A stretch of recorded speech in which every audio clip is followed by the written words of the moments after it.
Good evening, everyone. I would like to say thank you for joining us this evening for the November 15th, 2022 Kent City Council meeting. If you could all rise and join me in the flag salute.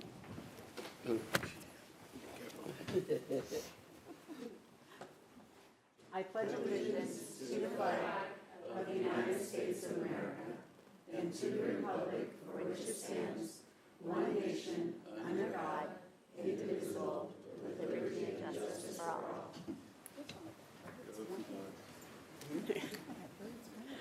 All right.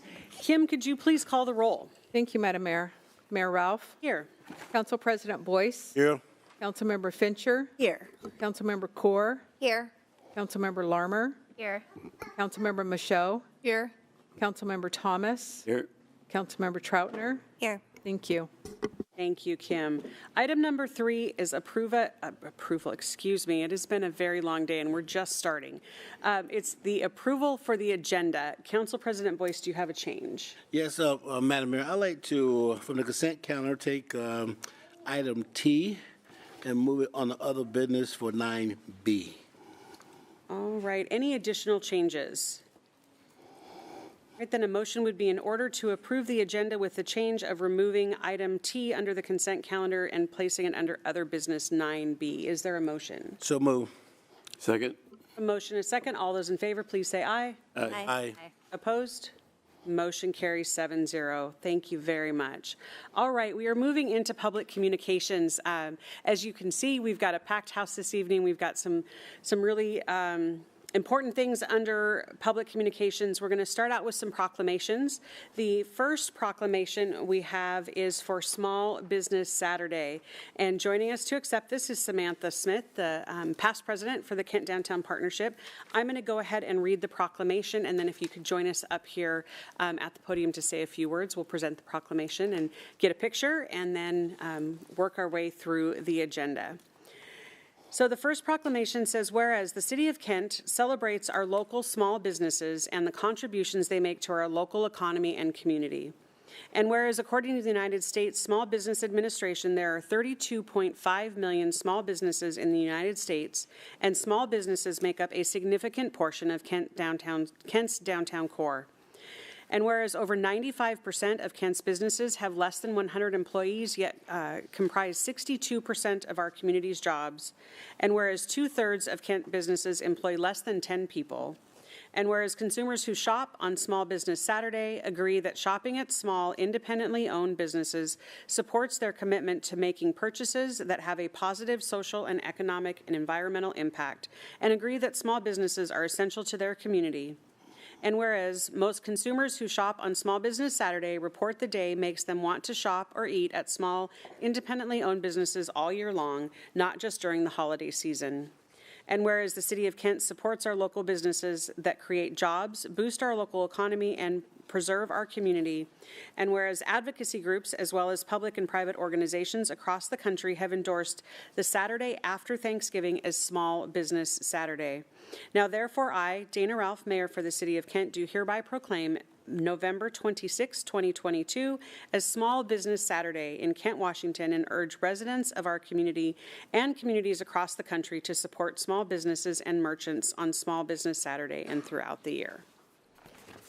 All right. Is Sam here? Sam's here. All right.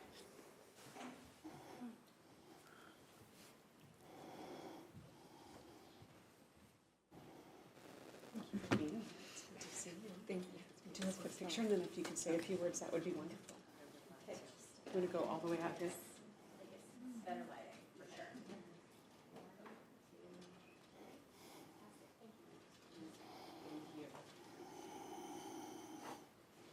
All right. Thank you so much. As Mayor Ralph mentioned, my name is Samantha Smith, and I'm here to represent the Kent Downtown Partnership.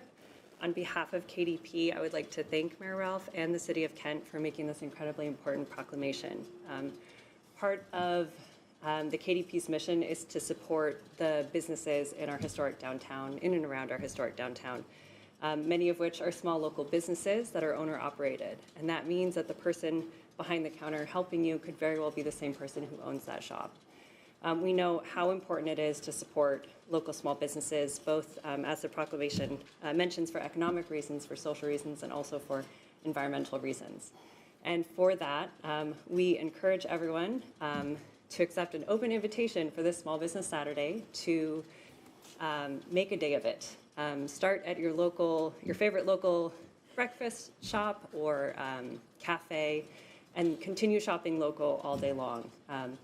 We get to put a special focus on small businesses around the holidays, but they need our support all year. So if you haven't been shopping local yet, now is a great time to start. Thank you so much. Thank you so much. Very grateful for all the work that the Kent Downtown Partnership does to support our small businesses in the downtown core and across our community. All right, the next two proclamations we have much more serious tone.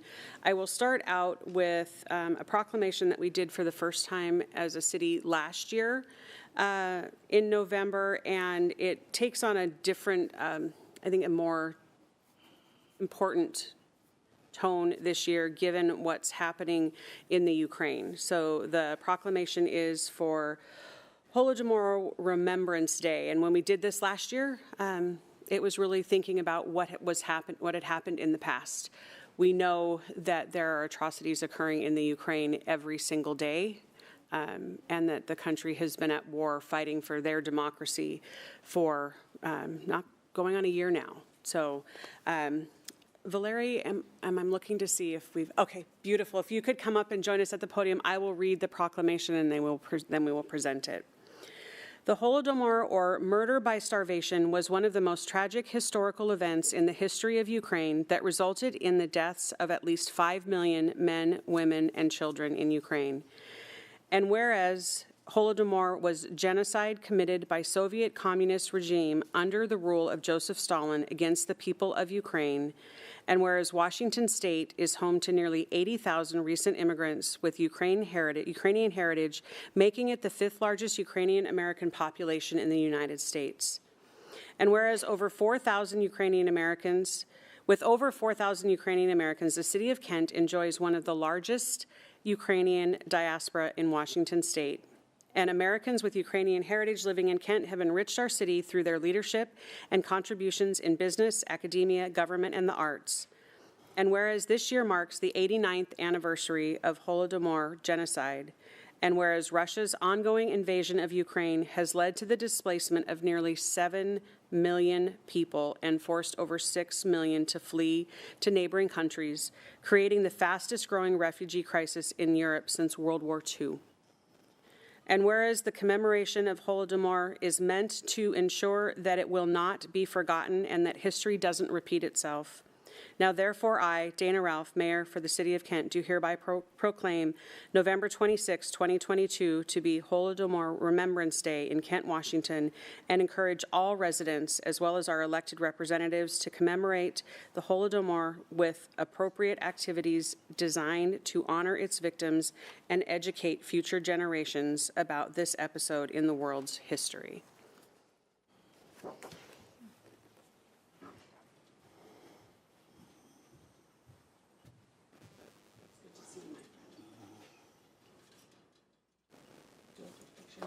Love to have you say a few words.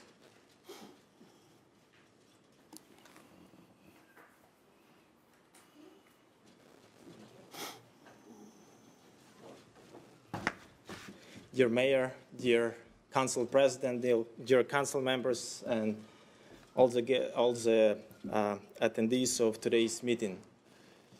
As I was driving here, I was thinking, what are my memories from being 6 years old?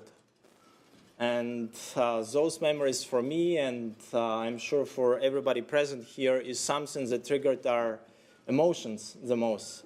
These are bright moments or sad, dark moments of our life. For example, I remember how my parents got me a dog when I was 4 years old. I remember that. And I remember how the dog was stolen by somebody when I was under 6 years old.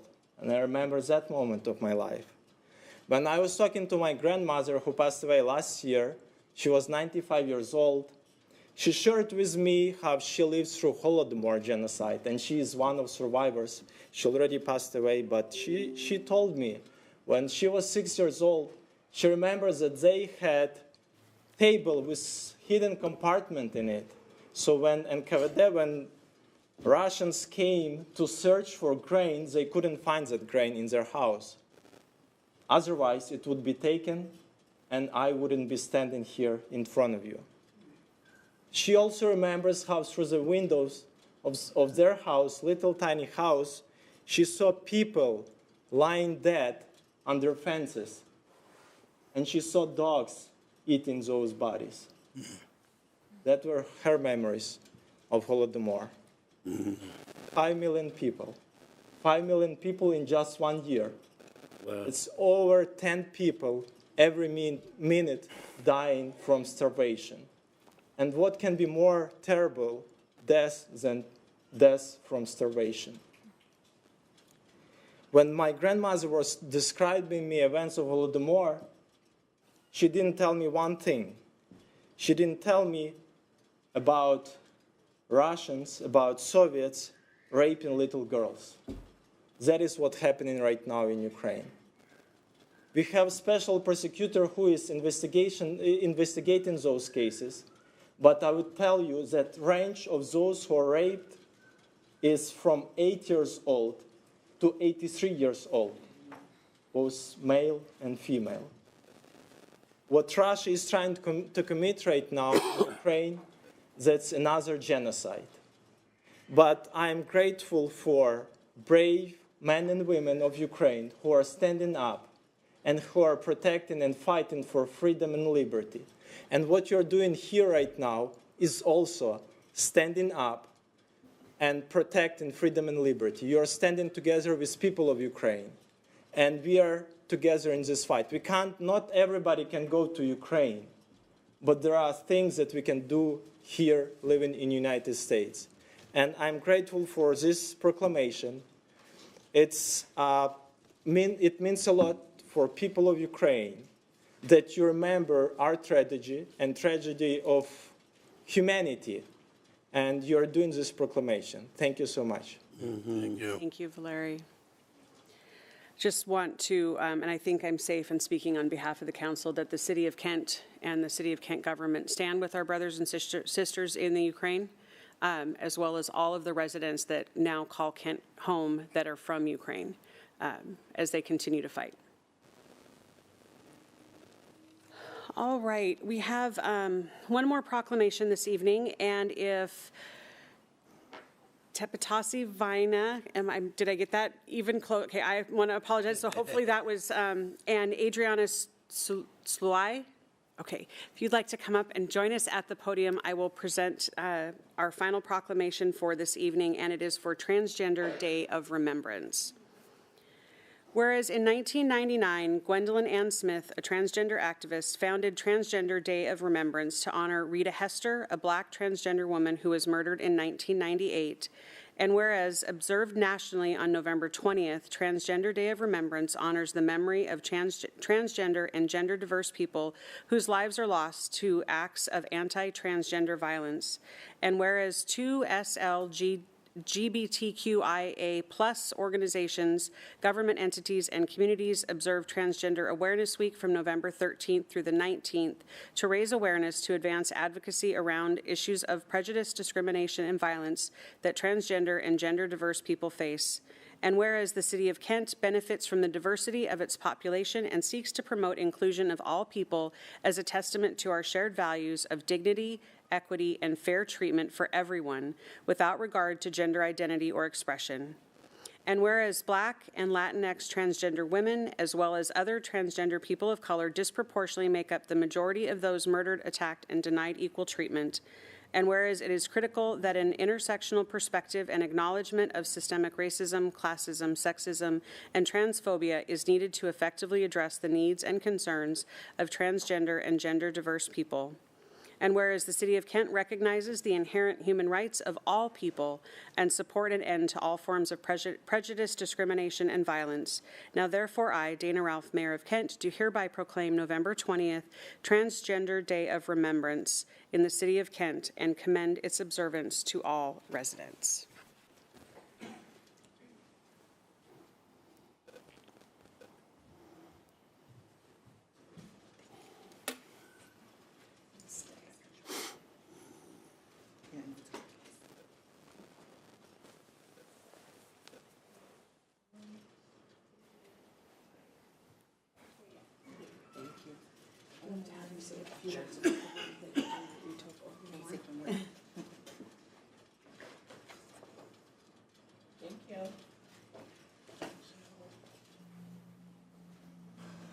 Good evening.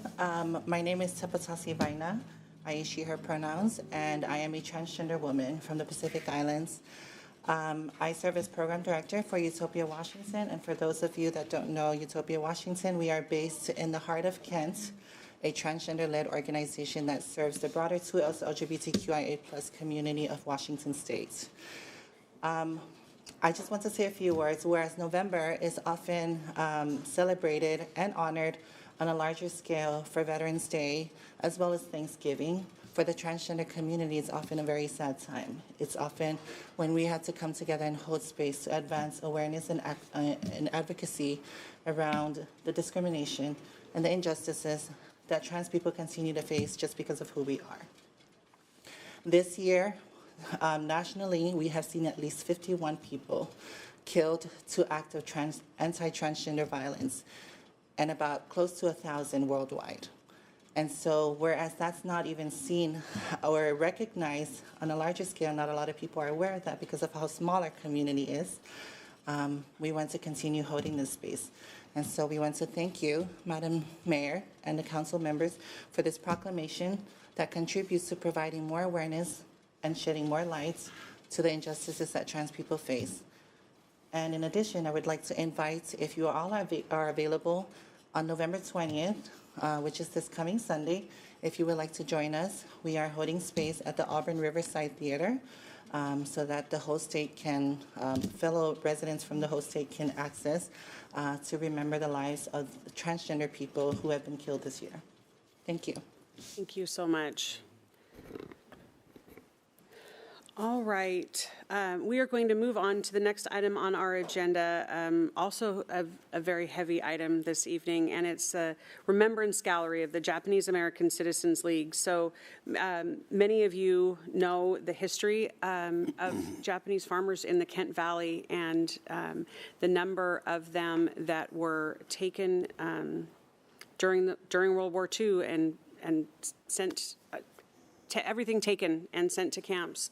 And I think it's a part of our history that we don't talk about enough, and so I'm grateful to have this item on the agenda this evening, and also for the resiliency of our Japanese American residents, and many of them that returned to Kent and continue to call Kent home to this day. We're very, very grateful for that.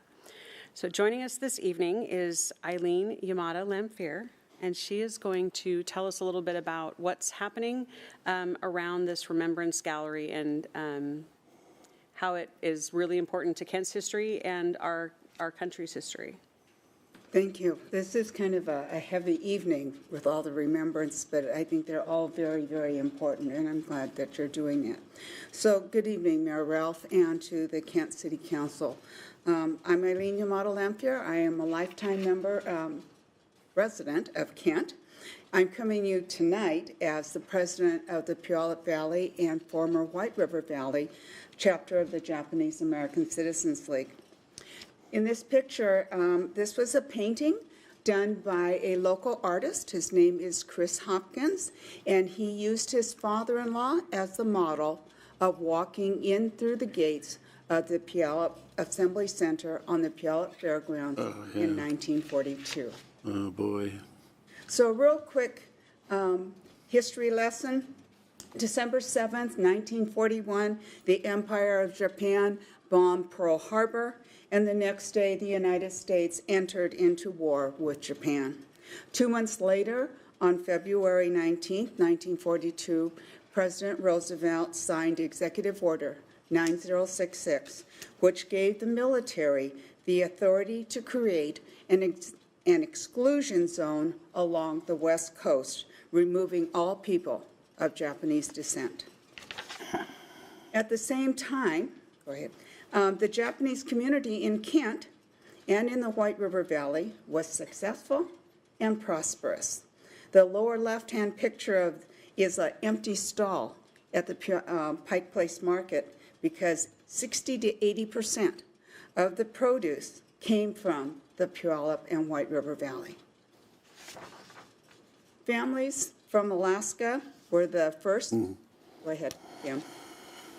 Families from Alaska were the first of over 7,600 people who were imprisoned on the Puyallup Fairgrounds beginning in March 1942, less than 1 month after Executive Order 9066 was signed. And I think most of you recognize the grandstands and the iconic roller coaster in the background. Next one. Communal living was experienced by all. 16 by 20-foot barracks, so that's about the size of your typical living room.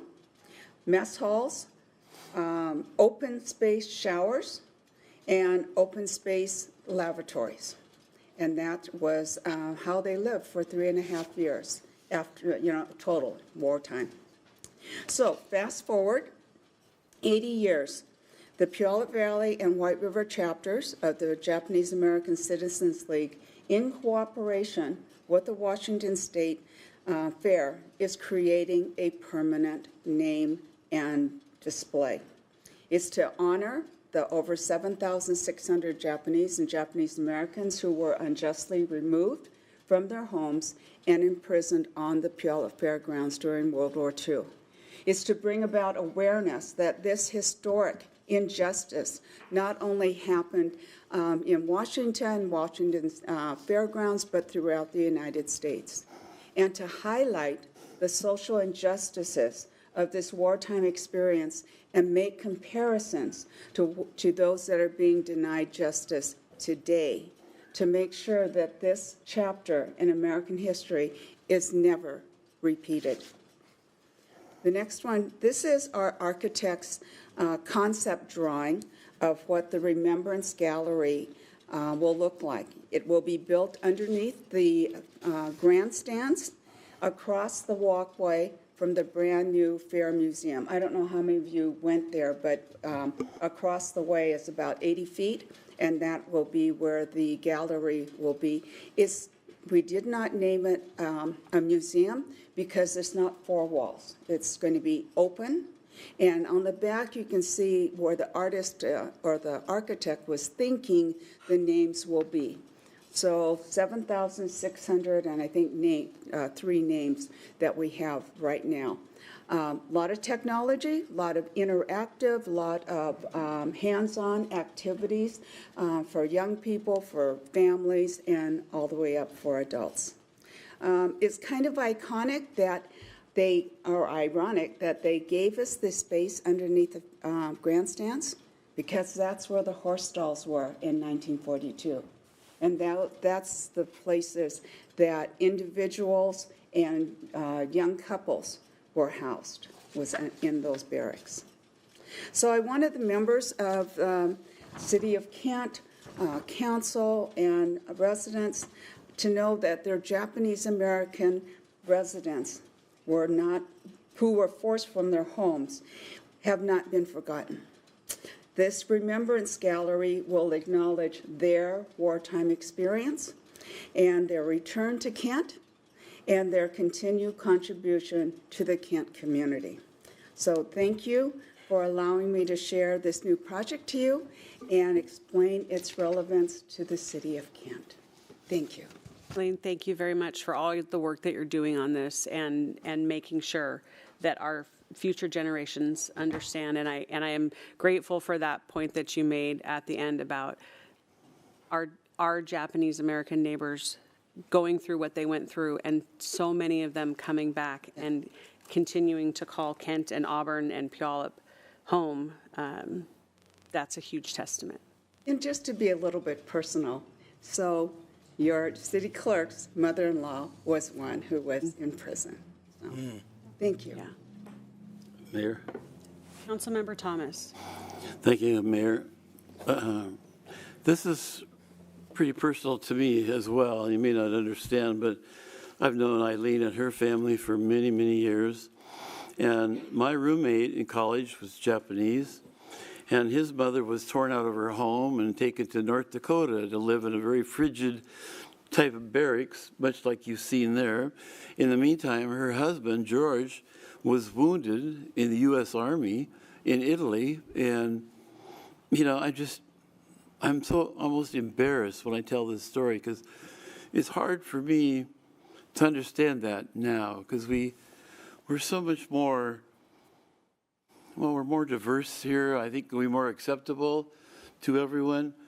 And I'm glad Eileen spoke because we never want to have this happen to us. It was a blight on our American history, much like Trail of Tears and some others. But anyway, I just wanted to express my personal feelings on this matter. Thank you, Mayor. Thank you, Council Member. All right. We are going to move on to a couple of lighter topics in our public recognition this evening. Council, before you, we have on consent calendar 2 committee or commission appointment, an appointment and a reappointment. So the first one is an appointment to our Civil Service Commission, and I am bringing forward for your approval on civil service. The gentleman's name is Bruce Wysick. Sorry, I lost a little bit of train of thought. I know that Bruce is here this evening. If you could just raise your hand, I won't make you come up. And Bruce is a longtime resident of the city of Kent, as well as a retired Kent police officer who lateraled here from Hawaii.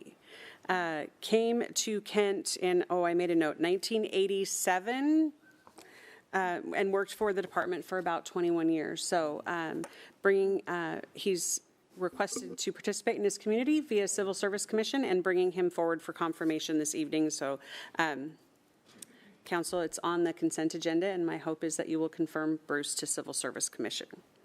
The next one is a reappointment to our Land Use and Planning Board, and bringing forward for confirmation the reappointment of Dion Dittmar. She is a local small business owner, served 1 term on the Land Use and Planning Board and been through the process and eligible to serve a 2nd term. So again, my hope is, and it feels a little bit fitting with it being having the proclamation for Small Business Saturday, and seeing the contribution that not only the business provides to the city of Kent, but then how that business owner is providing back to the community. So that is on consent calendar as well. All right, we will move on to the final item on under public recognition, and I'm very excited. Part of why you see the room is packed, and I see some smiling faces from our last 8 or 9 weeks together. We're going to recognize the graduates of our Kent 101 Civics Academy. So Kent 101 is an 8-week program that provides our residents, it's a free program, they can come and spend their evenings, a couple of hours once a week with us as they learn about all the different departments of the city and the business that we go about. So we've had the Citizens Police Academy for a very long time, and we implemented Kent 101 literally right at when the pandemic hit. I mean, I remember standing in front of the class and saying, I don't know that we're going to do a graduation because, and then we went into our lockdown.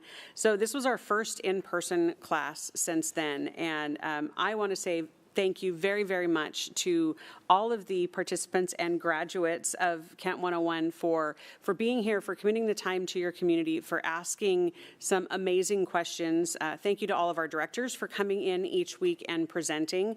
And we've got some certificates. I'm going to come down to the podium and I will call your name, and if you could come up to the front, and then we'll do a group picture. Tracy Taylor is the coordinator for our Kent 101, and she's done a phenomenal job making sure that everyone had everything they needed through those weeks. And so, Tracy, did you want to say anything before we, just a little bit, and then we'll do certificates? Absolutely. And it's also an opportunity for a commercial for the next time Of course, we do I'm this. so excited about this. Well, first off, a big thank you to 13 dedicated residents who spent 2.5 hours with Madam Mayor and myself and all of our directors. I feel like I've gotten to know each one of them very personally. We've talked not only before and after class, but also during emails and whatnot.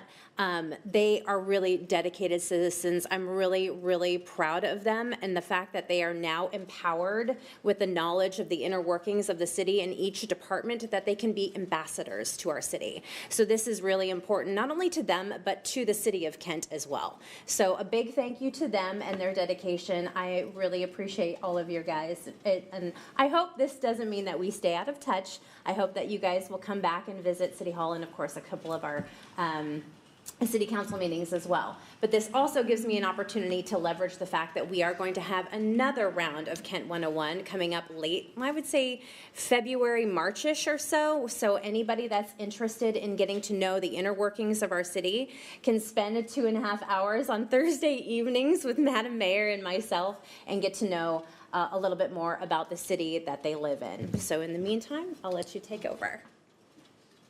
Thank you, Tracy. Okay, I will go ahead and call your name. If you want to come up, we'll line up here in the front and do a picture and say thank you. Michael Giavelli. McKenna Case. Karina Santana. Gregory Michaels. Brian Kesterson. Connie Appleyard. Christy Dugan. Linda Green. Julia Nation. Harvey Gilkerson and Mona Gilkerson. I should have been passing these out as we were doing that. That was not very smart for me.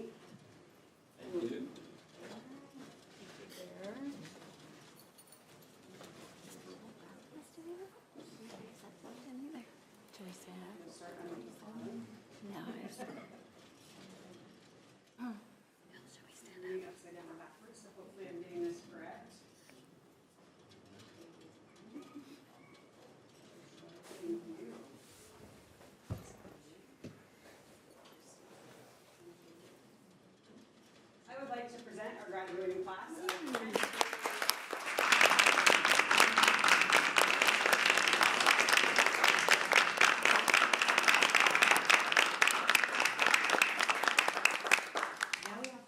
Together. Councilmember? Council, can you stand Yep. behind? That would be great.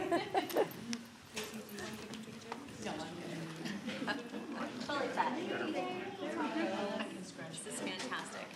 All right, and 1, 2, 3. Come on, you just graduated. Fantastic. Thank you. All right, very good. Brian, thank you. The requirement for council. Brian! Hi, how are you? You snuck in here on me. Yeah. Yeah. Nice graduation.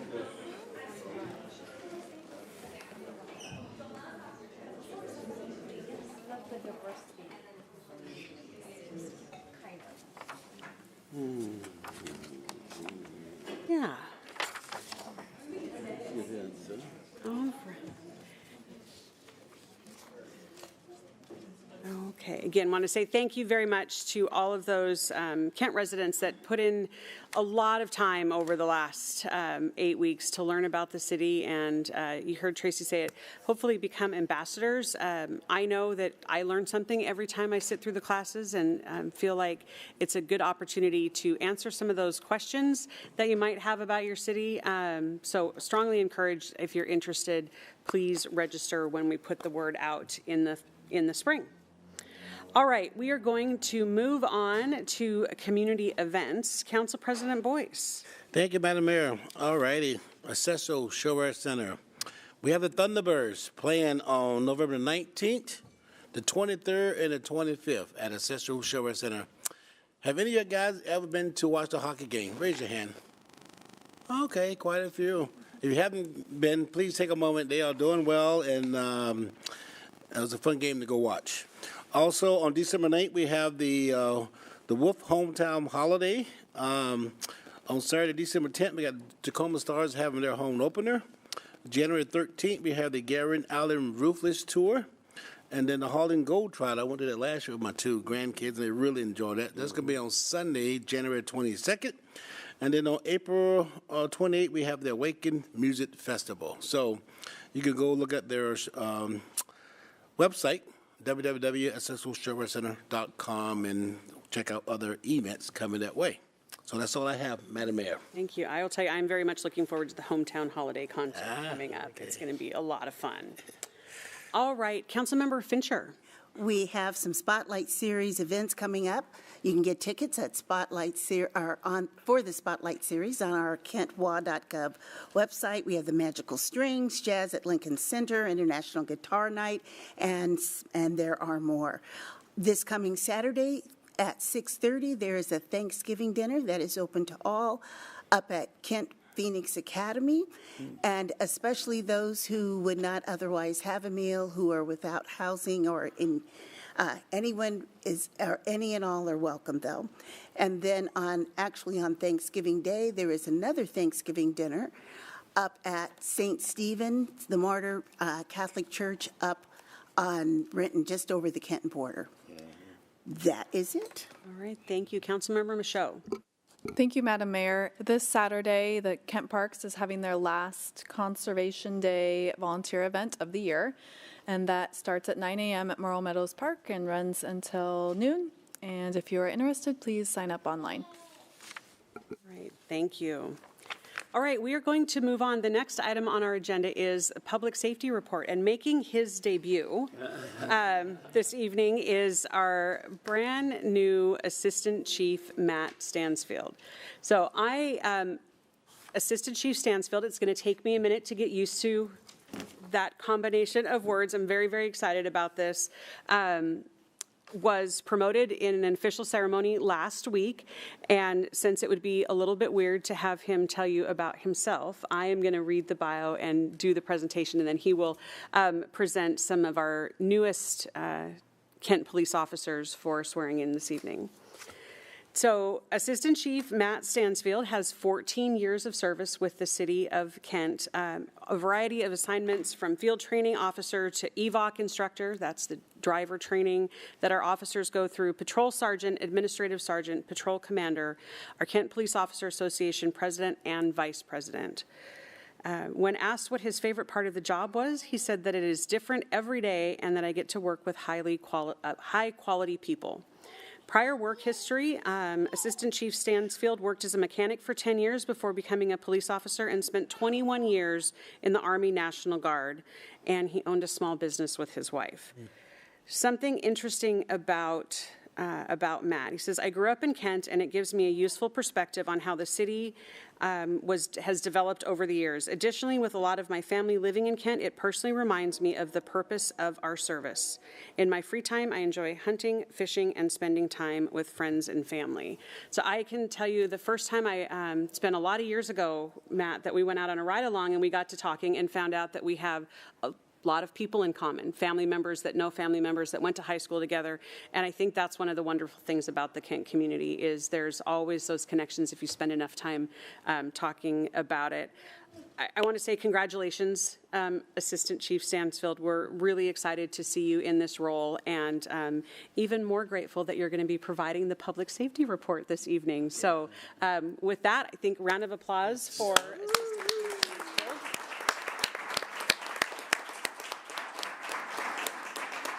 And I'm going to turn it over to you. Thank you, Madam Mayor, Council. Thanks for having me here tonight. So we'll go ahead and get started. We have some more good news.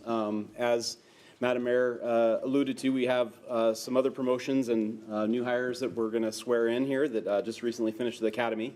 So we're going to start with the promotions first. They're not here this evening, but our first promotion that we'd like to recognize, it was effective on November 1st. Both of these were. It was Commander Jason Bishop was promoted from sergeant to commander. Jason's been with the Kent Police Department for 14 years. His assignments include patrol, civil disturbance unit, field training officer, patrol sergeant, traffic sergeant, and most recently the neighborhood response team sergeant. He's also served as a Kent police officer negotiator. His prior work history before becoming a police officer here at Kent, he was in the Department of Corrections as a corrections officer, and he also served in the Air Force for about 6 years. Jason's favorite part of the job, when asked, is getting to interact with the community and talk with them about different aspects of policing and seeing firsthand how supportive the community really is. So I'd like to give Jason a round of applause for his promotion.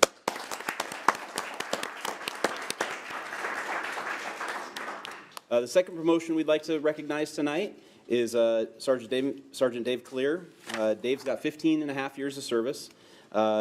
He's served in the patrol division as both an officer and a canine officer and spent a significant amount of time recently as a provisional sergeant. He was also a KPOA negotiator. Primarily, Dave worked in the service industry in both restaurants and bars, becoming a police officer. If you know Dave at all, you know that his gift of gab and ability to communicate with people was developed there, and he continues it today. It works really well for him. So he's also an accomplished baseball, softball player that travels with an all-police softball team, and they go around the country and play in tournaments. Dave says his favorite part of the job is service to citizens, and having worked around Dave, I can see why that is. And we had to hold off on these promotions recently, and I know Chief Padilla has been in here and talked about that. There's been a significant delay. Dave was one of the ones that, in that time, although we held off on his promotion, we asked him to serve as a provisional sergeant. And what that meant for Dave was he had to switch both his days off and hours of work completely, kind of on a moment's notice, and he just jumped right into it. So I'm really happy. During that time, he did an excellent job, and it was clear, even in that temporary role, that in his permanent role, he's going to do a lot of good things for our community. So I'd like to give Dave a round of applause as well.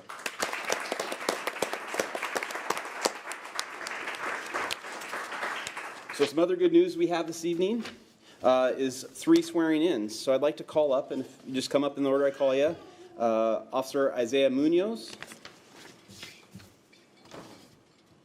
Officer Travis Medalla, and Officer Christopher McCowan.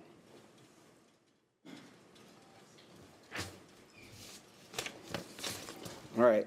So, Officer Isaiah Munoz was born and raised in Hemet, California, made the decision to join the military right after high school, and spent 6 years in the Army as a combat engineer. Isaiah is married and has 2 daughters.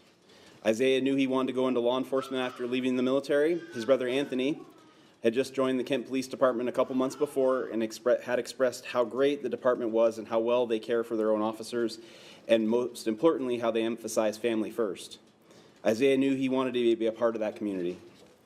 Isaiah said it's been one of the best decisions he's made for himself and his family, and he's learned a lot so far. And Isaiah, is there anybody else here with you tonight you'd like to recognize? My wife right here, Thank you very much for coming. The second officer we're going to be swearing in tonight is Travis Medalla. Travis was born in Maui, Hawaii, and raised in Las Vegas. He graduated with a medical assistant certificate from the Academy of Healing Arts and licensed practical nurse certificate from Harper College. Travis also spent 6 years in the Navy as a corpsman. Before coming to Kent Police Department, Travis worked mainly in the medical field as a medical assistant and most recently for WestCare. Travis is married with 2 children, a boy and a girl. Travis chose Kent for its diversity and location, and he also didn't want to work too far north from his home in Auburn. For recreation, Travis prefers shallow water spearfishing over other types of fishing, but said that in Washington that's not recommended. Travis, did you have anybody here tonight that came with you you'd like to recognize? Yes, my wife Natalie, my daughter Alani, my son Taylin, my mother Felisa, and my father Hubert. Okay, thank you.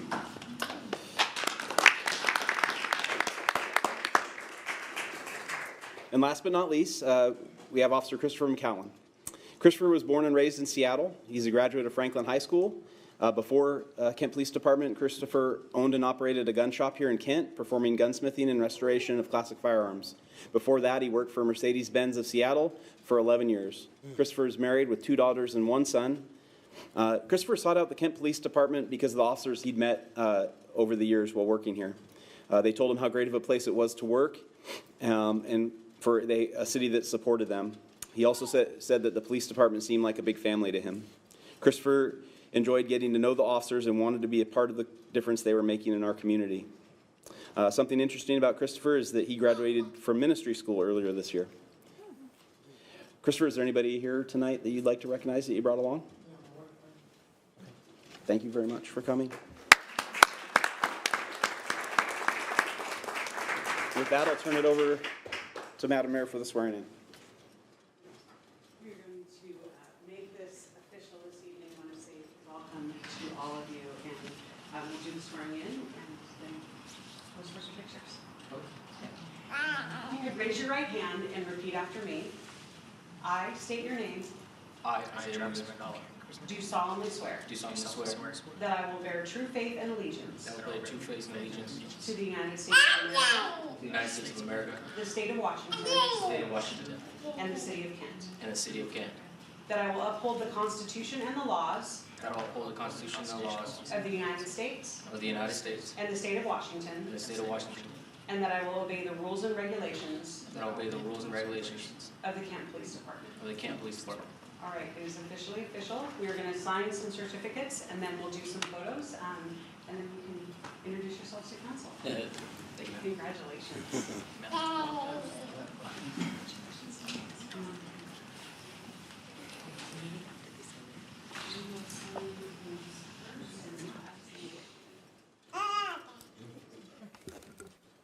Hey, the baby knows it's okay. It's okay. Yes.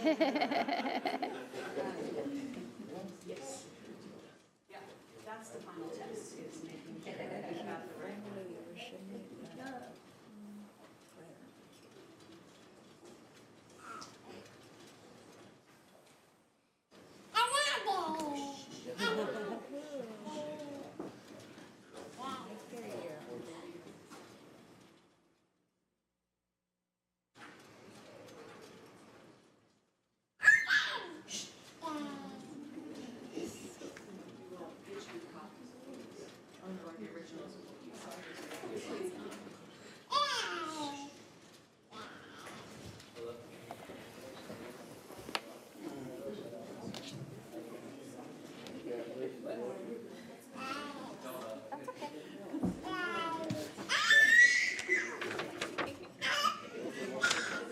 Welcome, congratulations.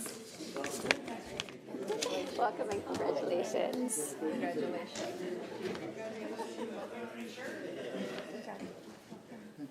Congratulations, welcome.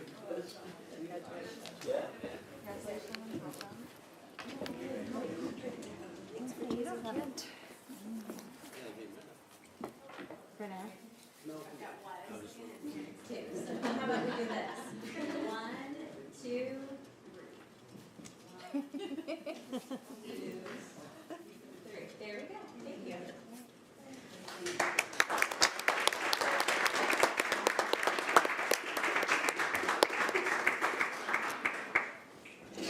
Okay, for the final item on the agenda tonight, we're going to talk about a recent emphasis that the police department partnered with some of our larger retails and a couple different operations on September 16th and October 17th.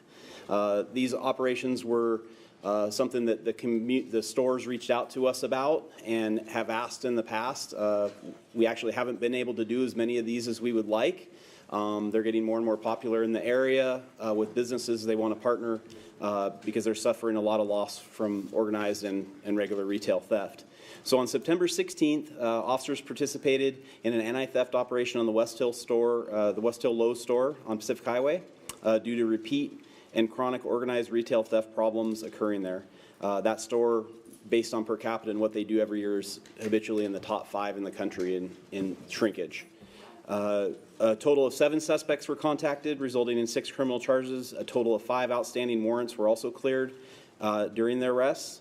Lowe's employees signed thank you cards and expressed their gratitude to the officers that day by buying snacks and lunch. We had a total of 11 total arrests on the September 16th event.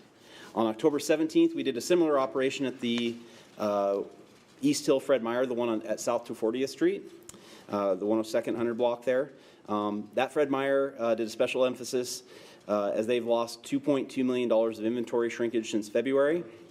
During that operation, we had a total of 10 arrests, 8 trespass warnings, and officers recovered over $1,200 in property. There was 10 subjects that were contacted that admitted to illegal narcotics use. 2 of them ended up being transported to Valley Medical Center as a result of their substance abuse issues when they were contacted. In total, there was actually 20 total charges from that day's operation. So we wanted to take a second to kind of recognize some of the stuff that we're starting to be able to do little by little as we do increase staffing. It's slow, it takes a long time. These officers that were here before you tonight obviously they were hired months and months ago, but we're starting to see those things to come to fruition, and hopefully we can continue to partner with the community and do things like this. So any questions about the emphasis or any of the things we covered tonight? Council President. I can ask the first question to Commander Stanfield, all right? Assistant Chief. Assistant Chief, yes. Hey, So is this a one and done type of thing? Are those types of issues all over? What is the long-term plan around this here, sir? So it's definitely opportunity-based. We have a willing partner in the retail businesses. They want to partner with us. It's just being able to get the staffing to do it. And we have more planned, and I think another one has actually occurred that I just don't have statistics on since these ones. But we've been reached out to by several, and so we're going to continue to try to do that. It's an issue in our community, and we want to address it. I know there's a local grocery store I go to, and I often witness people walking out with cases of beer and so on. So I might let the manager know to reach out to you guys. Yeah. So thank you very much. Mm-hmm. Any other questions?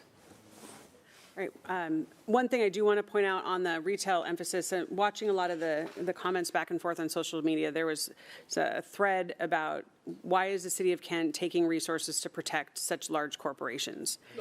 And the answer is the impact on the community. And what I have learned from these two emphasis patrols are that along with it's not just the theft of items, there's assaults of store employees happening on a fairly regular basis. The employees are afraid, and that is not an okay thing. So there's a variety of reasons that we're doing these, and it is related to taking care of our community, taking care of those that are working in our community to serve all of us so we can get groceries and do our home repair projects and whatever other thing it may be. But it's got these are big numbers, and it's gotten to the place where it's not okay, and our residents aren't feeling safe in some instances going into stores, and so really that's the purpose behind this. So just wanted to provide that clarification. Councilmember Kaur. Thank you, Madam Mayor. Thank you, Assistant Chief, for this presentation, and I'm glad that we are partnering with local businesses. As Madam Mayor just mentioned, well, she shared her, like how it's a public safety issue. I actually had my incident a couple of weeks ago, very first time, where I was walking in a store with my 3-year-old, and I saw these young men taking stuff and just walking out of the store and being really, like, I was fearful for myself and my son, and the security person was fearful. All they were doing was just taking pictures of them. That's all they could do. And it was a scary situation to be in. It could have gotten worse, and it could have escalated. So I'm glad we're partnering with businesses, and I'd like to see more of that because it's certainly a public safety concern. Thank you. All right, Councilmember Fincher. I'd also like to mention that there have also been some incidents with customers, and then you also see strings on next door where people become afraid to shop at the shopping centers, which then affects business. And if those businesses close down, we have enough food deserts here already, and in some areas that means there will be people who will have no place reasonably close. And we have a lot of people who are walking without transportation, so there's no place reasonably close for them to shop. All right. Anything else, Assistant Chief? No, Madam Mayor, thank you. All right, thank you very much. Thank you. Thank you. Good job. All right. Item number 5 on our agenda is reports. It's an opportunity to hear from everyone seated up here at the dais about the work that they're doing outside of just the council meetings and committee meetings happening here at the city. One of the things that we believe strongly in is that Kent needs to have a seat at the table for those regional decision-making, policy-setting conversations. And it does take a significant amount of time and dedication, but it ensures that Kent's voice is being heard and that the decisions that are being made at a regional level include consideration for what's happening here in the city of Kent.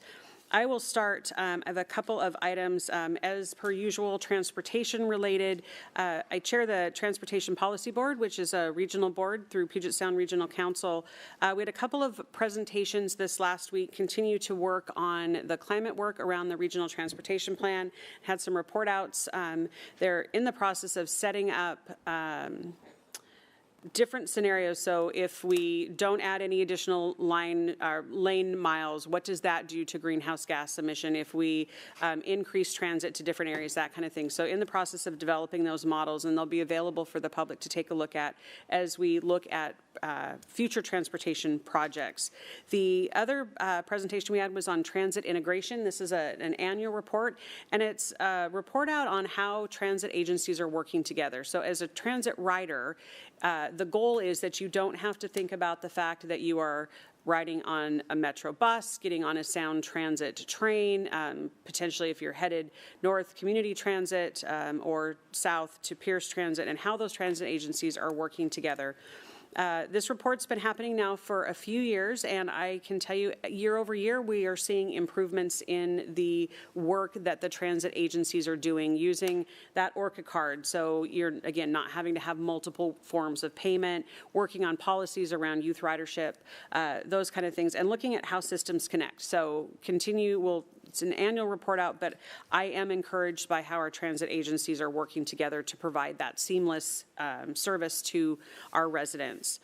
The final conversation we had was on project tracking. So, Council, earlier you heard Chad talk a little bit about how successful that we have been in those grant opportunities, and they do come about when other agencies who had been awarded the grant are unable to deliver on a project or plans have changed, then that money becomes available on what's called the contingency list.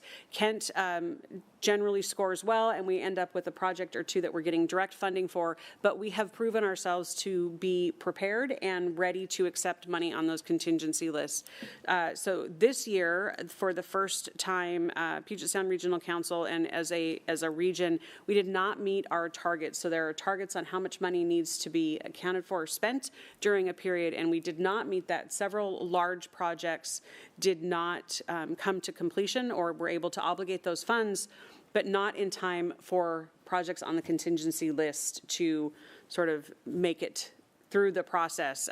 Talked about what the organization is going to do in the future. This is a one-time pass, so there's not funding loss attached to it, but if that were to continue happening, that is a potential. So glad that Puget Sound Regional Council is on it, working very closely with all of our project sponsors to make sure that the tools they need to be successful are in place, because as a region, we don't want to see that loss of funding.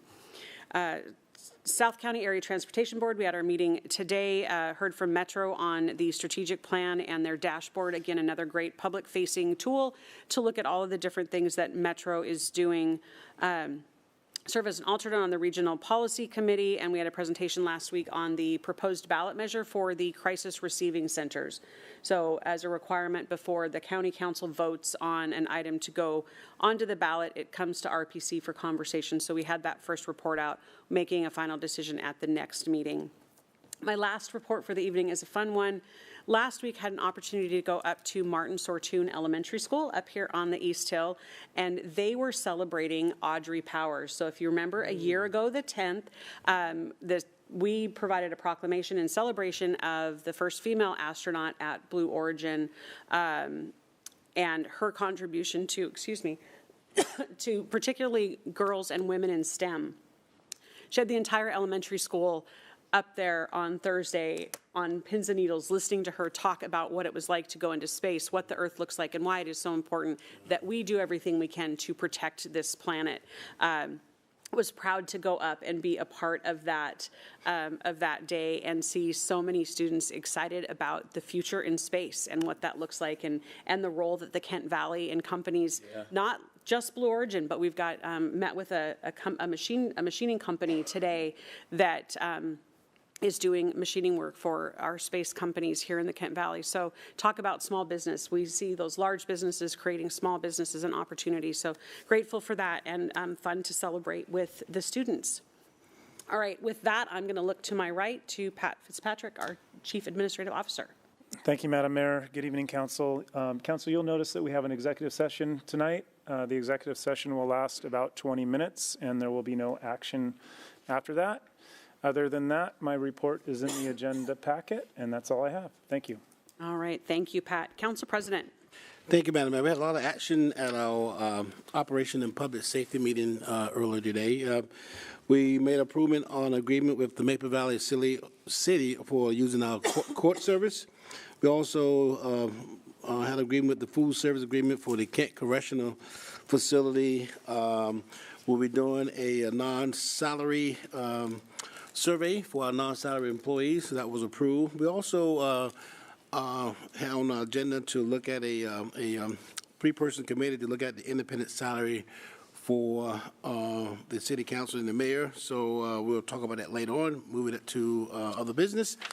And we also looked at a consolidation of our budget for the quarter. And last but not least, Councilmember Fincher brought a resolution together to talk about hate. And she did a good job of talking about what that is and what we expect for the people, not only in the city of Kent, but people who just actually live in this world, for us trying to be nice and cordial to each other. So do thank Councilmember Fincher for doing that. Well, during our workshop, had one item, Meet Me on Maker Street, which is our gateway. Really, you go back 5-6 years ago to where we're at now, really just a nice gateway into coming to the city. So that project is almost coming to an end. Chad brought a couple of recommendations to us. Let's continue to look at it. Some other things to do to kind of close the gap on that. But really, that's just a fine project that we put together. And it's nice to see when you start, things come to fruition and so on. So really, just a nice gateway into coming to the city.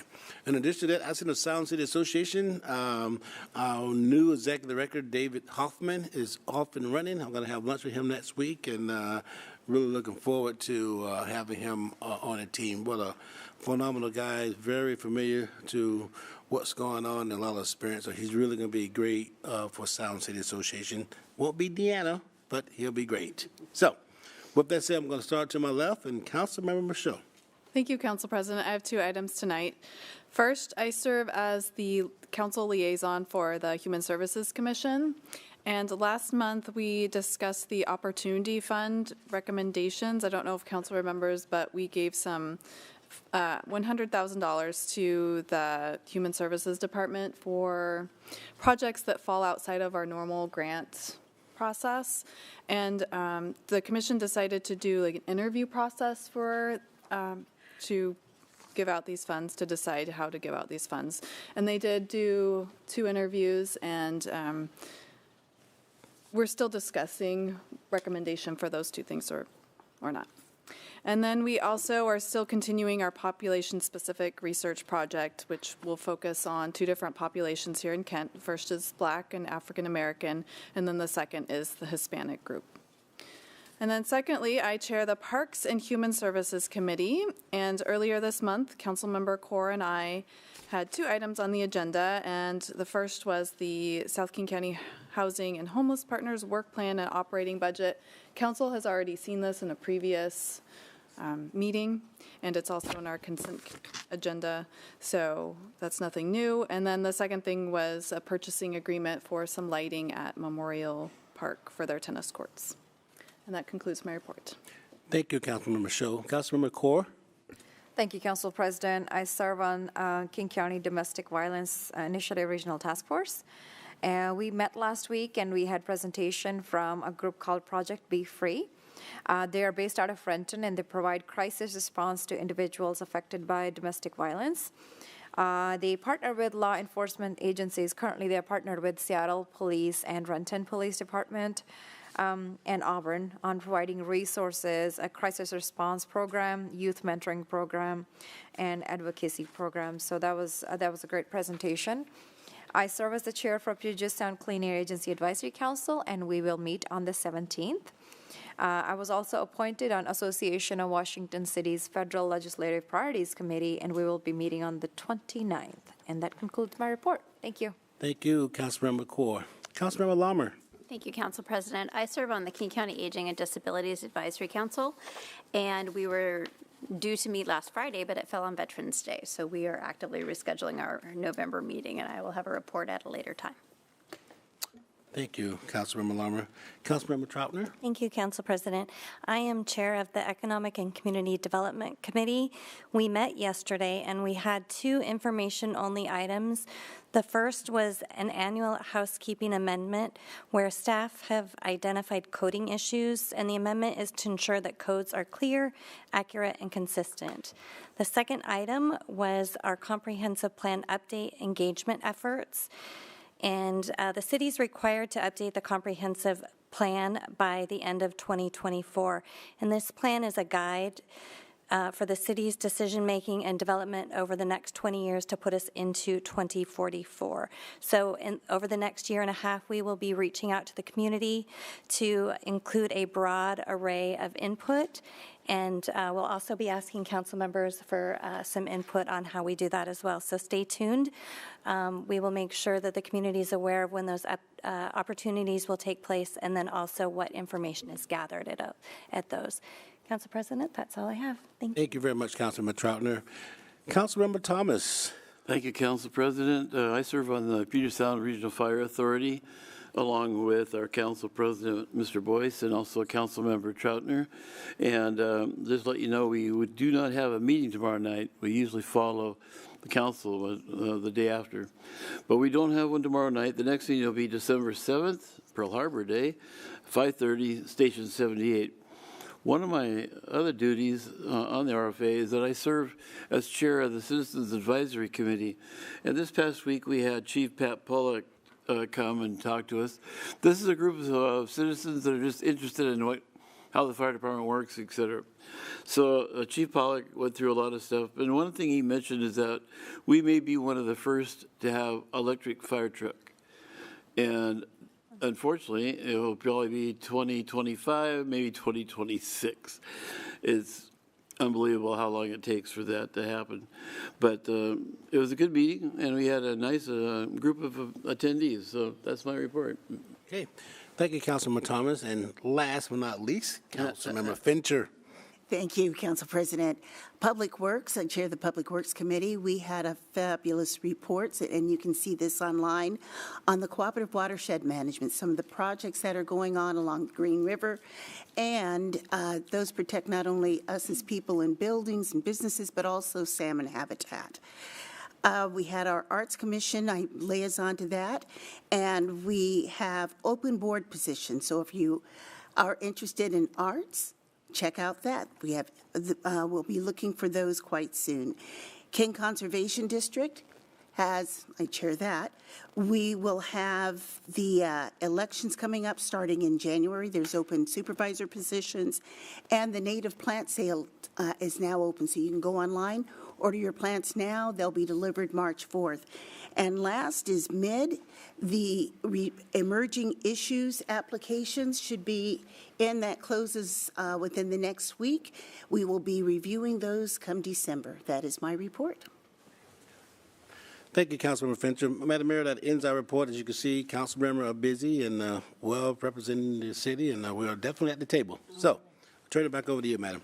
Definitely grateful for that. Thank you all. Okay, we are going to move on in the agenda. Next item is public hearing. We do not have one this evening. We've gotten into a rhythm of having quite a few of them, but tonight, nothing under public hearing. Item number 7 is public comment. Public comment period is the opportunity to speak to the council and mayor on issues that relate to the business of the city of Kent or items that the council will consider at this meeting. Comments that do not relate to the business of the city of Kent are not permitted. Additionally, the state of Washington prohibits people from using the public comment period to support or oppose a ballot measure or a candidate for office. We do ask that you state your name and city of residence for the record. We have a 3-minute timer that will be up on the screen. Kim, can you please call our speakers? Thank you, Madam Mayor. I have 3 people signed up to speak. The first speaker is presenting remotely, Joe Kunzler, and he is a resident of Skagit County. And so, Joe, if you want to go ahead and unmute yourself, you have 3 minutes. Thanks, Kim. I appreciate you, clerk, on clearing me in hot. We've got a serious situation here. It appears that your mayor is a supporter of Alex Zimmerman. When she serves as the chair of the Transportation Board at the Puget Sound Regional Council, she states the rules and then lets Alex Zimmerman violate those rules, including no personal attacks and no Nazi salutes and no hate speech, as if she approves of his hate speech. It's a serious allegation to make, I know, but that is the reality when you sit there and you enable this garbage. And it risks bringing Putin's horrors into our homes. Is this what Kent believes? Why should we give you a chair if your mayor supports Alex Zimmerman's Nazism? The only way to stop evil, whether in the guise of Vladimir Putin or Wayne LaPierre or Alex Zimmerman, is to stand up to it and act what you truly believe. Meeting after meeting of the Puget Sound Regional Council, your mayor has utterly stand up for what she believes in. I want to believe that, and not something worse. I want to quote Latvian Prime Minister Kaja Kallas on the Ukrainian crisis. If people admire dictators, there is no moral obstacle to becoming one or submitting to one. If people's minds and eyes are shut before past atrocities, there are no limits to committing new ones in the future.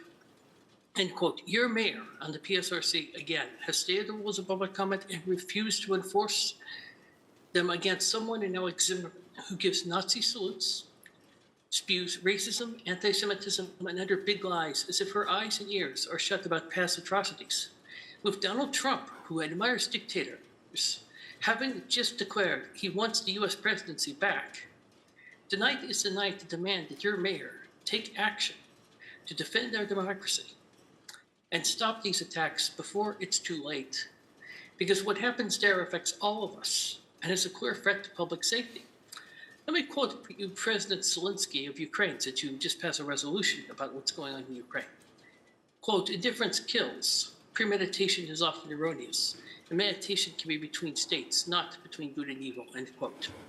To be chair of a parliamentary body means to be responsible for the decorum and dignity of that body. And your mayor, by any standard, has failed you, has failed the city of Kent, has failed the Puget Sound Regional Council, and failed the United States of America. I'm going to go that far, because this has been going on for months, and no action has been taken to stop Alex Zimmerman's attacks, therefore making the mayor complicit in those, at best, in those attacks. I demand this mayor publicly apologize tonight and make extremely clear these attacks will end, no matter the cost. And the next proclamation better be a public apology for enabling Zimmerman and a Sir, if you could please wind up your comments. So your The timer time is has up. ended. Okay, I'll just say closely, I call your mayor to issue a proclamation. I need you to stop these please end your attacks. comments. The timer has ended. Thank you. All right. Then the next speaker is Megan Henry, followed by Jaden Phillips. Kim, I do, as a rule, we do not engage in back and forth conversation with public comment. That is the process in this meeting and in meetings all across the region. I do feel like the mistruths and statements that were just made need to have some clarification. So it is the role. It is the role of the chair of any meeting to facilitate public comment, meaning call the name of the speaker, provide the time.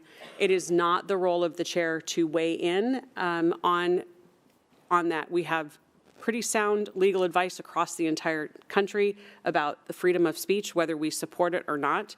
I will make it extremely clear, I do not support the comments that Mr. Zimmerman makes at any of the meetings. It's not just the Transportation Policy Board he comes to. Seattle City Council meetings, King County meetings, Sound Transit meetings, the list is very long.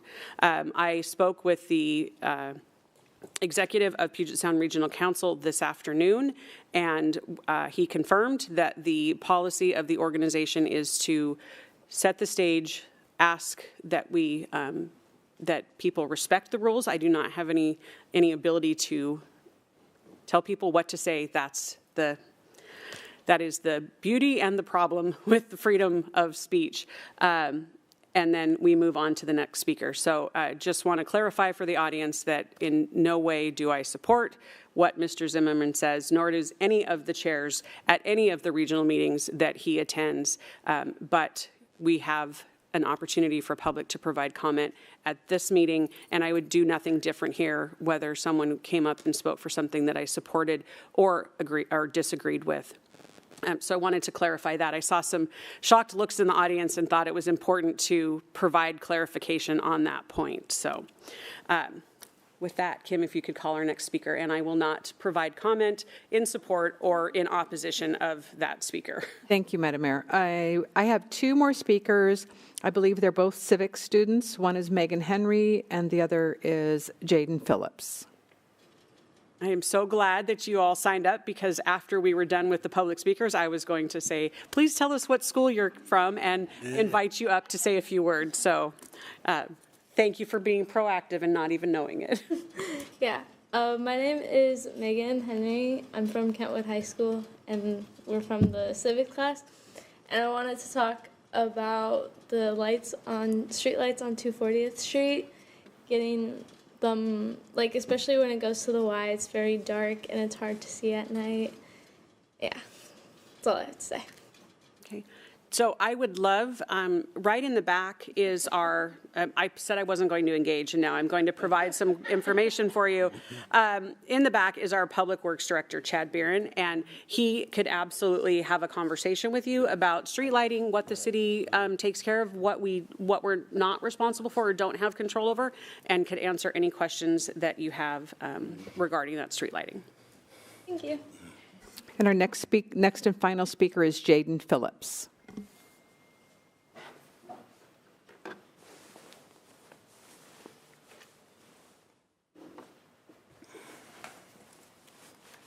I'm Jaden Phillips. I go to Kentwood High School. I'm a senior, and I'm also here for my civics class. I apologize, I don't have a lot prepared. I don't know a lot about the topic I'm about to speak on, but I was just going to talk about more homeless shelters, because lately I've just been seeing some homeless people around, and I know there is homeless shelters, but to my attention there is, most of them are religiously funded. I'm not sure what you guys can really do about that, but yeah, just more access. And I know that a lot of homeless people in the area tend to go to Seattle, and that's why the population there is also very large. But yeah, so that's it. Thank you. I want to thank our students for coming out tonight. I know that it's an assignment in class, but we're grateful that you chose to spend the evening with us. Hopefully learned a little bit, and we'll be able to apply it as you go forward. So thank you. Kim, any other speakers? None. All right. With that, we are going to move into the consent calendar. Consent calendar is a compilation of items that the council has received presentations and had conversations around at committee meetings outside of the main council meeting. We have items A through U with the removal of item T for adoption tonight. Council President, is there a motion? So move, Madam Mayor. Second. A motion and a second. All those in favor, please say aye. Aye. Opposed? Motion carries 7-0. Thank you. Moving on to other business, we have two items. The first item we have is the ordinance adopting the 2023 through 2024 biennial budget. And joining us is Paula Painter, our finance director. Good evening, Mayor Ralph, Council President Boyce, members of the City Council. I am very excited to be here today. This has been quite the journey, and I want to thank you all for coming along on that journey with us. We started these conversations way back in February when we recognized inflation was going to have an impact on our budget, and we needed to start those conversations early to make sure that we all were on the same page of where we wanted to head. So I want to thank you for those conversations really early on. From that retreat that we had back in February, we received our direction of a status quo budget, and our department directors did a really great job coming forward with budget requests that really did maintain that those requests that came forward had funding sources for the needs that we do have here at the city.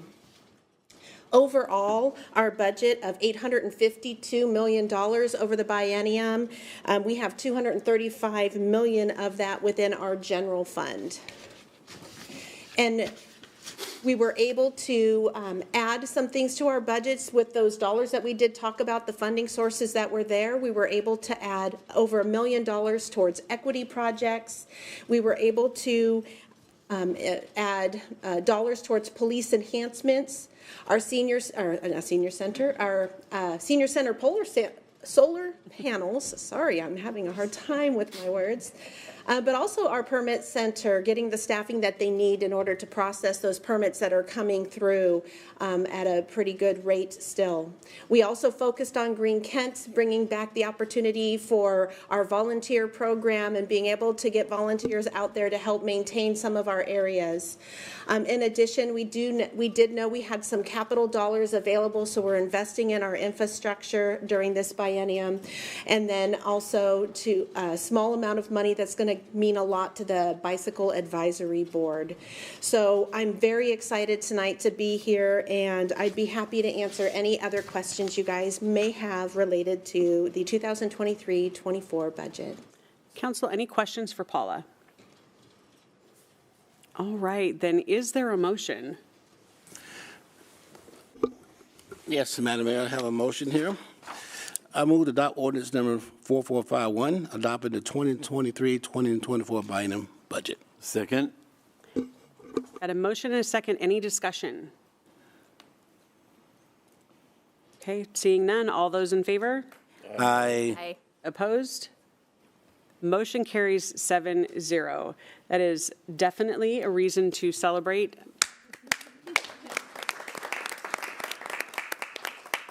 Paula, I want to say thank you to you and your team for all of the work that goes into the budget process. I'm going to pick on Council President here a little bit. At one point, he said, you know what, this has gone really smoothly. It's very easy. And I'm going to tell you, it is very easy because of all of the work that you and your team do to make sure that it comes to council for their consideration and input in a way that is digestible and makes sense, and your ability to answer their questions. So thank you, and thank you very much to your team. Yes, indeed.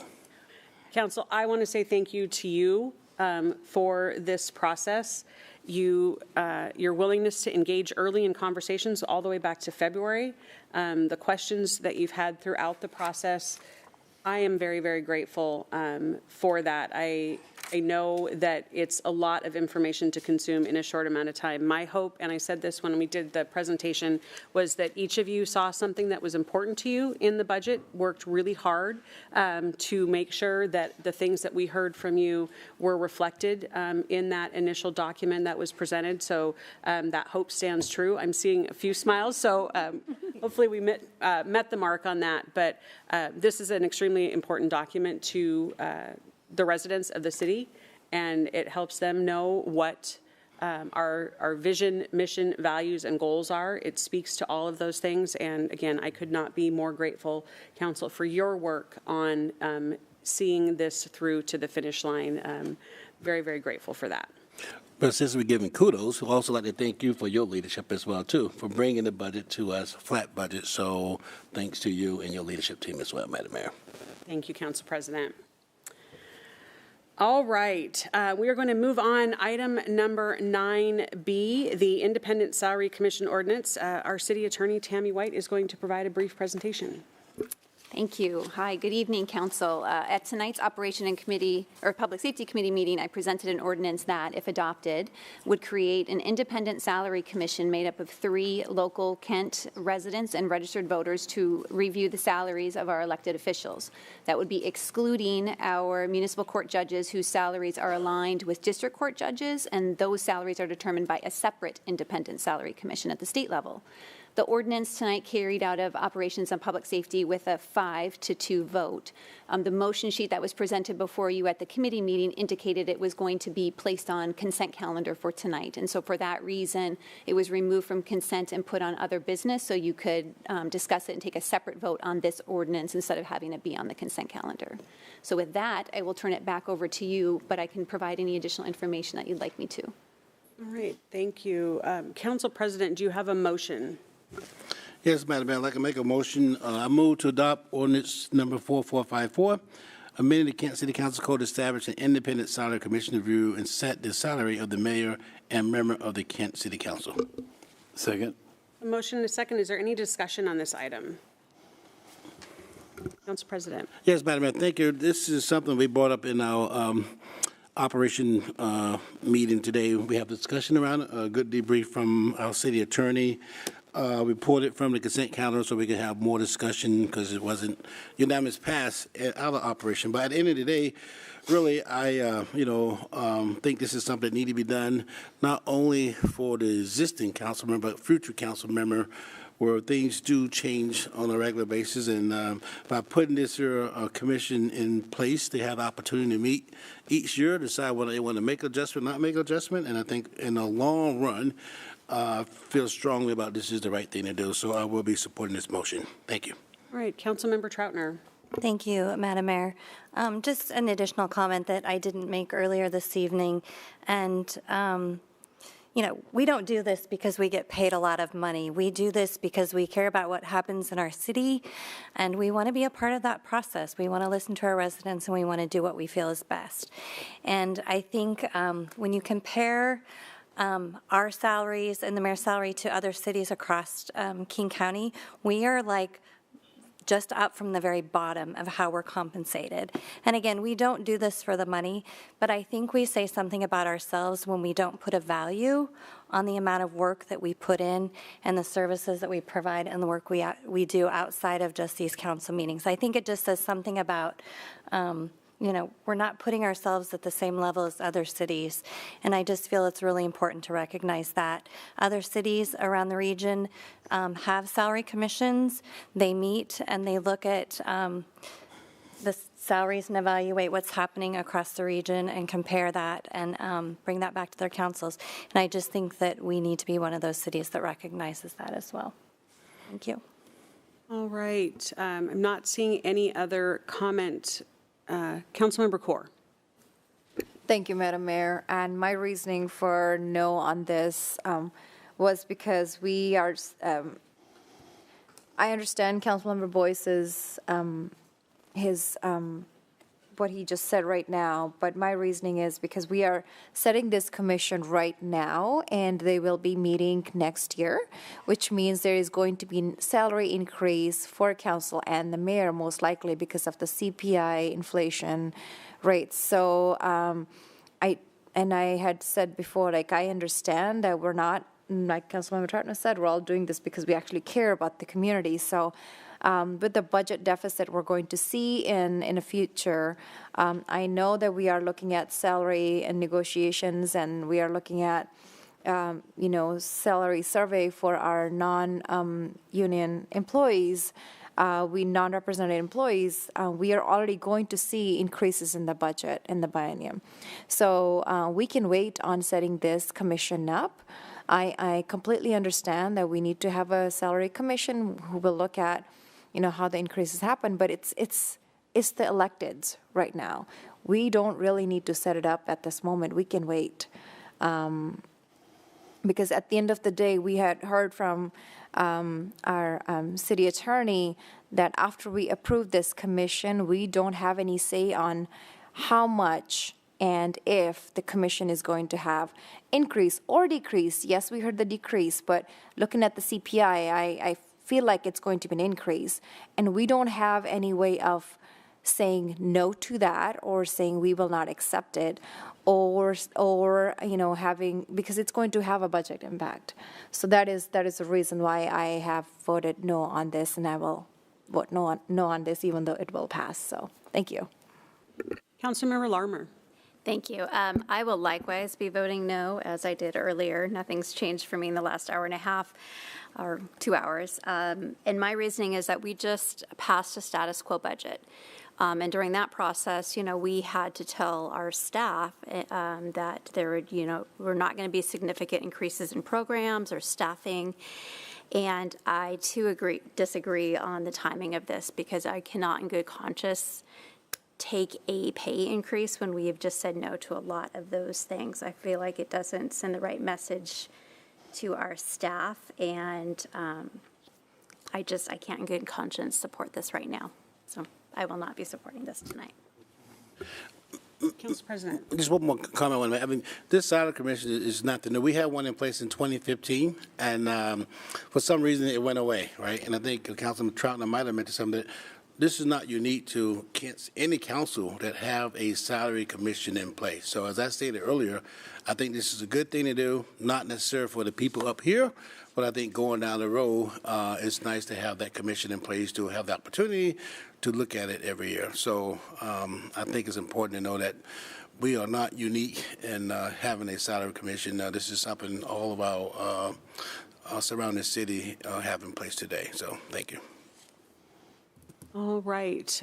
With that, we've got a motion and a second on the floor. Council President, would you like to do a voice vote or a roll call vote? Let's do a roll call, please, Madam Mayor. Thank you. Councilmember Fincher? Yes. Councilmember Thomas, Yes. Council President Boyce, Yes. Councilmember Troutner, Yes. Councilmember Larmer, No. Councilmember Kaur, No. Councilmember Michaud. Yes. Thank you. Thank you, Kim. Council vote passes 5-2. All right, we will move on to the next item on the Madam agenda. Mayor, point of personal privilege before we move on. Councilmember Fincher. Thank you. So the consent agenda, we talk about all of those things beforehand, sometimes ad nauseum, but we talk about a lot of those things. So we've already, it's passed and it's unanimous. It's on the consent agenda. One of those things on the consent agenda that could be missed is we also did a resolution, an anti-hate resolution. The mayor did one a few years back, and we've seen an increase in the number of incidents. So I felt that there was something that we needed to do that was stronger. So we have a resolution that is in that packet. So I just wanted to let that be known, just in the light of the, hey, we had, you heard stories tonight about violence against the trans community. We've seen anti-Asian hate. We've seen hate against the Sikh community, against the Jewish community, against people of a number of different ethnicities, and it's not acceptable. So we want people to know Kent is a welcoming city. Everyone is welcomed here, and everyone is looked after here. So it has no place here, and it shouldn't have any place anywhere. So I just wanted to mention that that is in there. Thank you, Madam Mayor. Right. Thank you, Councilmember Fincher. All right, with that, we will move on to item number 10, bids, which we've got one this evening. Joining us is Chad Bieran, our Public Works Director, for the 2022 sanitary sewer cured in place pipe lining bid. Good evening, Mayor and Council. Excited to be here tonight to talk about our latest sanitary sewer lining project. Not every night people get excited about talking about sewer, but we're proposing to line about just over a mile, actually 6,200 feet and change of sewer pipe that is in need of repair. These are pipes that are typically 50, 60 years or older and have various issues with either breaking pipe or root intrusion. We go through and take care of the root intrusion, and then in these projects they take a slip line, put it into the pipe, and actually cure it in place. It's almost like it's a resin with a sock, and it's like putting in a new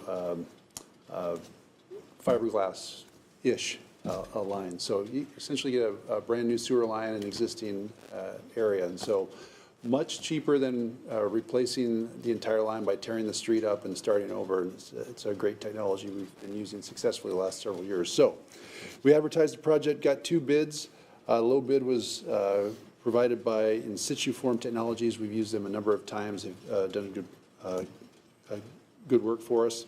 Engineer's estimate was $963,000 and change, and it came in at just under $740,000. We're recommending award. Right, Chad, you said nothing exciting about staying and talking about sewer. I'm going to tell you, and I hope that the council agrees with this, it is exciting to talk about sewer when we are doing proactive maintenance as opposed to sewer when we are having a problem. So this is the best way to talk about our sanitary sewer system. Council, any questions for Chad?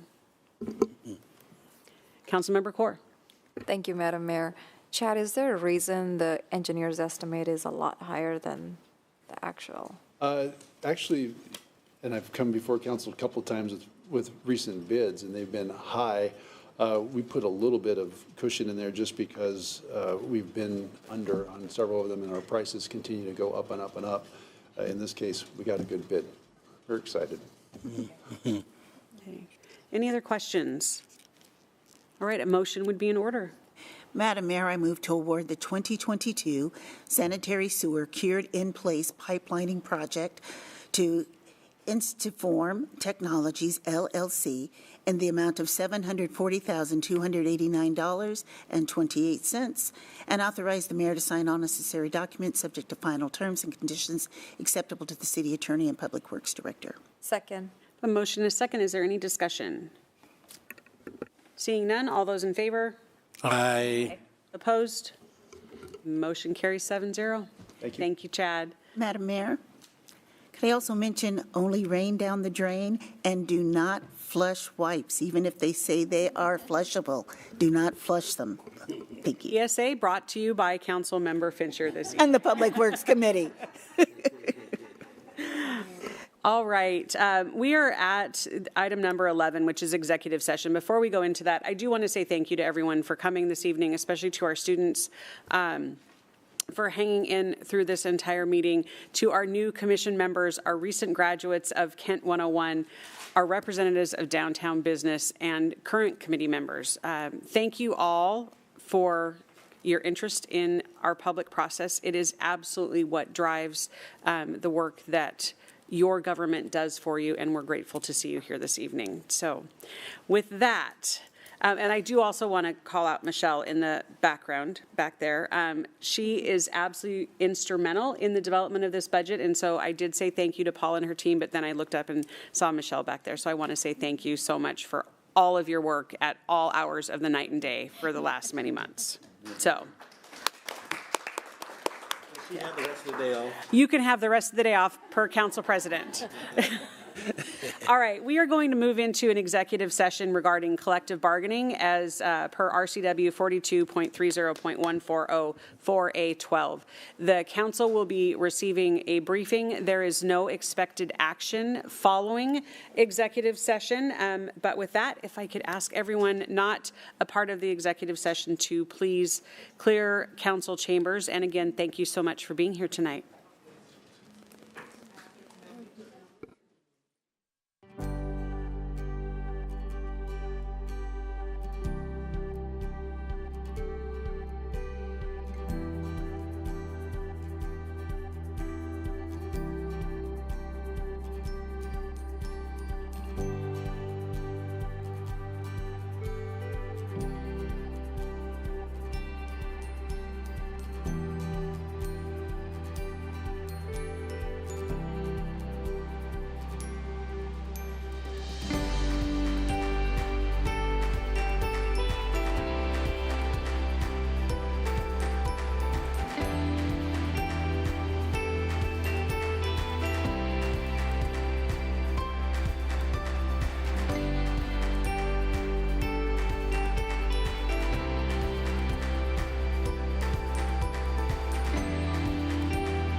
We're back.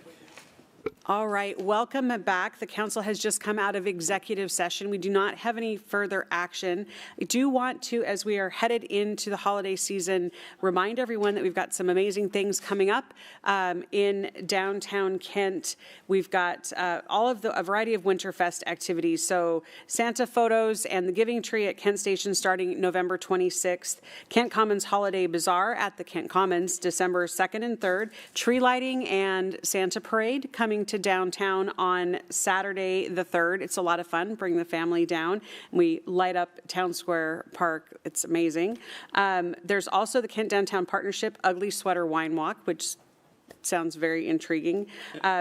You heard Councilmember Fincher talk about our Spotlight Series, Magical Strings, Yuletide Concert, and on December 10th, we have our Christmas Rush Fun Run. So lots of things happening for the family in downtown Kent through the holiday seasons. Want to wish everyone a very happy Thanksgiving, and we will see you back for our regularly scheduled but not the same scheduled meeting in December. So the City Council in December by ordinance meets the second Tuesday of the month as opposed to the 1st and the 3rd. So we will be back on the second Tuesday of December.